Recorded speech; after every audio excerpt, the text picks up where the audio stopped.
আমরা জিয়া রহমানের সৈনিক। মিটুনে বলছিল লাভ করবে এখানে করবে ভাই শোষণে, আমাদের শোষণ বাড়া দিয়ে গেছে সারা বাংলাদেশে বালু বাড়ায়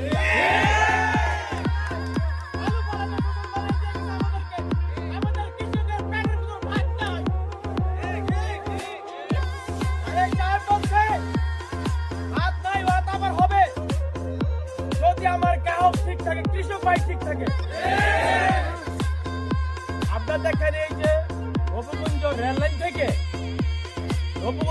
থেকে নজর দিলে ফুঙ্গু নাঙ্গমল পর্যন্ত নজর দিলে ধান আর ধান দেয়া গেছে, সরষার ফুল দেয়া গেছে। যত লোক আসছে খালি গ্রামের ভিতরে বসেছে, গ্রামের জলকে বাড়ি করি কত সুন্দর মহলে, কত সুন্দর কৃষি ভাই এলাকা।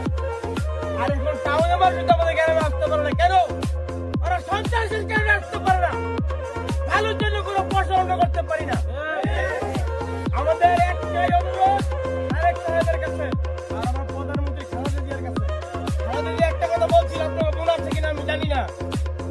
উনি বলছিলেন বাংলাদেশের ভিতরে স্কিমের উপরে এরির পদের ভিতরে কোনো বাড়িঘর হবে না। এই কথা উনি বলছিলেন। সন্ত্রাসী আইসা আমাদের এই খালেদা জিয়ার কথা অমান্য করে রাখছে। কৃষি দামের 100 টাকা কেজি চাউল, 100 টাকা কেজি চালু, 200 টাকা কেজি, 500 টাকা কেজি পেঁয়াজ, 80 টাকা পেঁয়াজ ছাড়ি খাইতে পারি। ওই তো এবার হিন্দুর ঘরের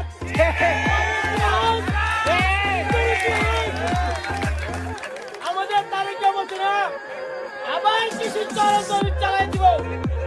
আমরা পেঁয়াজ করবো, ধান করবো, যত শাক সবজি করবো আমরা সব গ্রাহকের কাছে পৌঁছাই দিব। আমাদের মেইন সমস্যা হইল কাইকার থেকে